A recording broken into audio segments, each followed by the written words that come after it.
Vengeance, my creed. I will wash away the past with the blood of Olympus. Chaos will rise again. Bag mig, der er der lige nu præsentation. Det er den kære Adam, der står deroppe. Vi skal tale med om ikke så lang tid. Vi skal høre lidt om, hvorfor at God of War 3 er så motherfucking bad ass.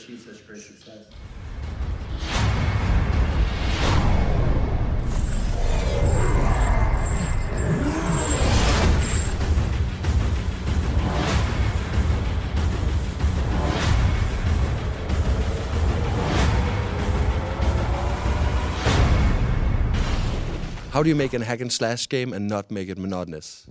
Oh, wow. Well, I think there's actually a really good formula that the God of War franchise follows. And what we do is we have these 3 pillars of gameplay that we follow. One is combat, one is platforming, and the other is puzzles. And really what we do is we mix those up and we pace the game. And we intentionally look at, okay, you've had a couple fights. Now it's been really intense. Let's drop it down a little bit. I guess very similar to like a movie pacing, make sure that you're not tense constantly. There is a moment to relax and enjoy the scenery. So actually it's something we're really proud of at Sony Santa Monica is the pacing of the game and making sure that every corner you turn, you're doing something new and you're not just beating somebody up. Even the combat itself has constant variation with boss battles and enemies.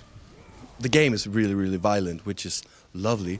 But where do you draw your inspiration from life experience? Yes. Nice. Oh, wait. I just admitted to something, man. No, the inspiration comes from a lot of different places. The quick example I give out is there's a movie called Layer Cake, and there's a first-person sort of beatdown sequence that it's not bloody, it's not gory, but it's incredibly violent. And that was the sort of visual inspiration that we used for the Poseidon kill.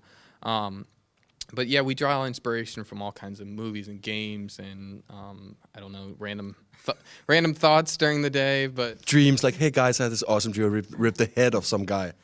Yeah, and I think some of the times it's just a really, really cool idea and then it's just executing on it. And sometimes it's a really simple idea, ripping somebody's head off, everybody's had that before.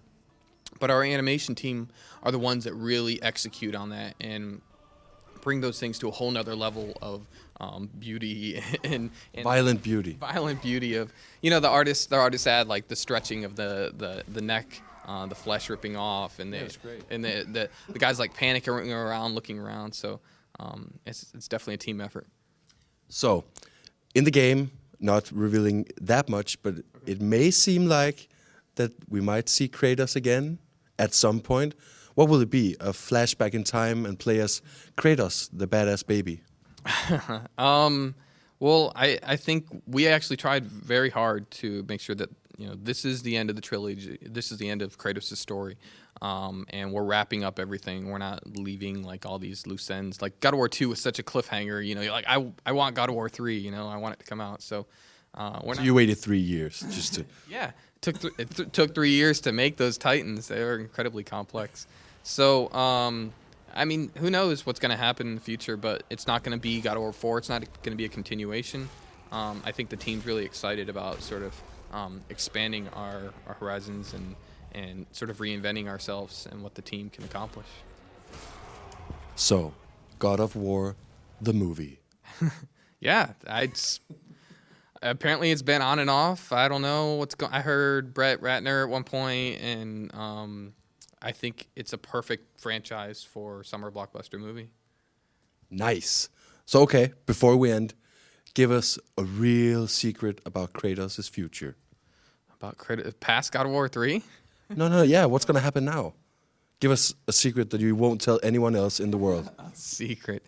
Well, you definitely have to play through the game to find out what happens at the end of this trilogy and what happens to Kratos. Secrets. Well, I would say that Kratos, as far as we're concerned, Kratos drastically changed the world and some pretty meaningful ways. Ooh. So It's almost like a teaser. Like it's a bit of a secret, but there's some you'll find out. That was a good tagline. Kratos kind of changed the world, and now we're going to see what's happened. I want to say thank you and take care. All right, thank